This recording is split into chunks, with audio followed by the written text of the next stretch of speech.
আমার উপরে এই সরকার আমলে যে আক্রমণ হয়েছে সেটি আপনারা জানেন পুলিশ এবং সেনাবাহিনীর পোশাক পরিহিত দুর্বৃত্তদের দ্বারা। এই ঘটনায় যেহেতু 30 কার্য দিবসের নোটিশ জারি করে 4 সেপ্টেম্বর থেকে এখন পর্যন্ত বিচার করে নাই, তার মানে এই ঘটনায় সরকারের মৌন সমর্থন রয়েছে এবং যদি বিচার না হয় তার জন্য দায়ী থাকবে সরকার। এবং আমি এই ঘটনার জন্য ডক্টর ইউনূস এবং তার উপদেষ্টা পরিষদকে আমি দায়ী করব।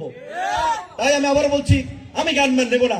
আমারও যদি কিছু হয় সেদিন আপনারা আমার কবরের সাথে এই উপদেষ্টা পরিষদকে আপনারা কবর দেবেন, এটি আপনাদের বোঝা মারা হবে। এবং আপনারা শুনেছেন পত্রপত্রিকা এসেছে আমাদের অনেককে গানম্যান দেওয়া হচ্ছে সরকারের পক্ষ থেকে। যে সরকারের আইন শৃঙ্খলা বাহিনী প্রকাশ্যে পোশাক পরিহিত অবস্থায় অফিসের সামনে পিটিয়ে মারে, সেই বিচার না হওয়া পর্যন্ত ওই সরকারের গান দিয়ে নিরাপত্তা দেওয়ার উপরে থু মারি।